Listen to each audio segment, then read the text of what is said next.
What are God's institutions for today? You must know this to know how to apply 75% of the Bible for today. Hello, everybody. I'm Jim McCotter. Welcome. What institutions is God ordained? How many? I've asked hundreds of Christians this question, and most Christians don't know. Woefully, even many Christian leaders don't know. God has ordained 3, and only 3 institutions that are all active in the world today.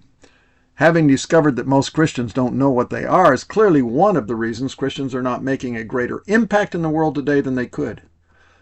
God's 3 institutions actually make up the context of all scriptures. Everything God is working in the world today is exclusively for his 3 institutions. You will recognize them when I identify them, but one of them has been greatly ignored by evangelicals ever since the 19th century. The first institution God ordained was marriage, family. Genesis 1:26 through 28, quote, "So God created human beings in his own image. In the beginning, God created male and female. He created them. Then God blessed them and said, 'Be fruitful and multiply, fill the earth and govern it.'" God's first institution was mandated to fill the earth and govern it. God ordained his third institution through Jesus, his church. Matthew 16:18. Jesus said, "I will build my church, and the gates of hell will not overpower it." End quote. The gates of hell are the prison gates of Satan holding people. Jesus mandated his church to invade through the gates of hell to free people with the power of his gospel. Romans 1:16, quote, "The gospel, for it is the power of God for salvation to everyone who believes," end quote. God's least understood institute for Christians today was God's second institution, the nation-state, civil government. God ordained the nation-state institution right after the flood with Noah and his sons. God started his second institution with his first civil law for man to carry out his justice in society. Civil law is what identifies a nation-state institution. Genesis 9:5 through 7, quote, "And I will require the blood of anyone who takes another person's life. If a wild animal kills a person, it must die. And anyone who murders a fellow human must die. If anyone takes a human life, that person's life will also be taken by human hands. For God made human beings in his own image. Now be fruitful and multiply and repopulate the earth." End quote. The mandate here was for God's people to carry out capital punishment on all murderers. Through Moses on Mount Sinai, God later wrote out all the rest of his civil law for Israel and all other nations. Today, we have all God's law in the Pentateuch, the first 5 books of the Bible, starting at Genesis 9:5 through Deuteronomy 34:12. The order that God ordained his institutions was first family, second state, third church. Family and state were both instituted in the Old Testament, but reaffirmed many times in the New Testament. God established all 3 of his institutions for himself to be holy and exclusively for his glory. The problem is, many Christians today don't realize that God demands his nation-state institution to be no less holy and for his glory than either of his other 2 institutions. All 3 of them have different purposes, but none were ordained by God to not be holy and honor him. God did not create or institute anything ever to not glorify him. God must have thought his nation-state institution was critically important for Christians today, for them to know about, for he would not have left over 75% of the book, Exodus to Acts, exclusively written about Israel and other nations if when following his law. Some spiritual leaders today are illegitimate who do not follow God's word for his church. No less so are civil leaders illegitimate today who do not see themselves as God's servant and do not follow God's word for his nation state. Christians are right to think Christ should be head over the church. But why do they not see, as Apostle Paul wrote in Colossians 2:10, quote, Christ, who is head over every ruler and authority. End quote. Why do they think the state belongs to who? To Satan? Jesus identified Satan in John 10:10, quote, "The thief comes only to steal, kill, and destroy," end quote. The state belongs to Christ to rule through his people.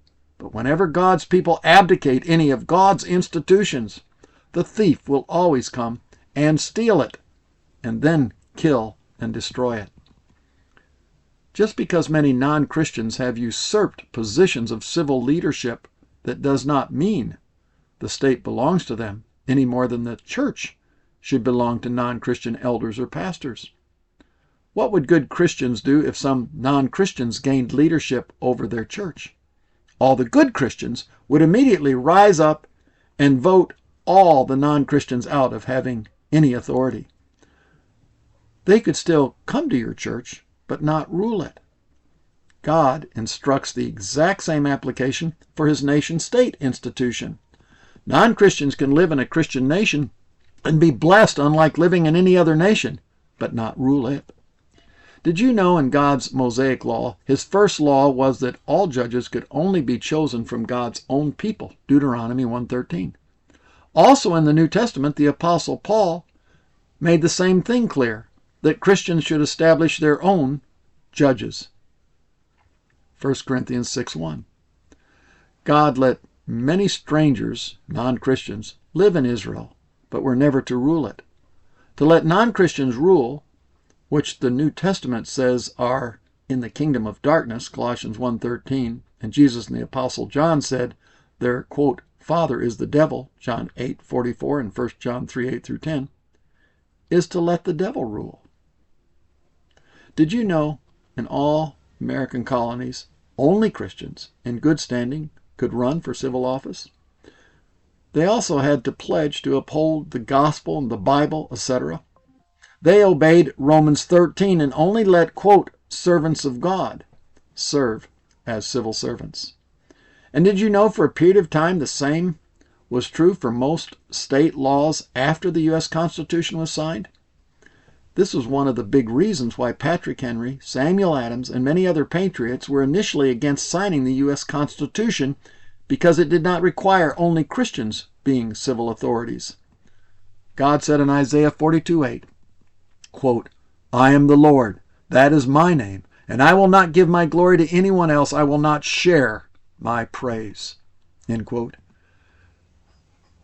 We take a lot that we talk about and say it as common sense these days. How can any Christian have common sense today in thinking we can be, quote, one nation under God, end quote, if we let people rule who are under the devil in the kingdom of darkness?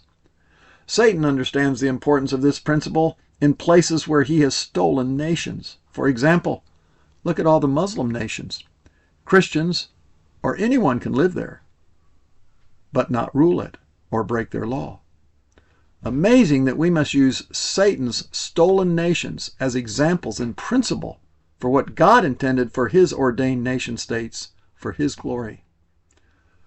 For well over the first 1800 years since Christ, most Christian leaders understood that God ordained the nation state exclusively for his people to rule for his exclusive honor and glory. It was not until the 19th century this theology began to be largely ignored, and today most Christian leaders are not even biblically aware of it. But America was founded on this biblical understanding.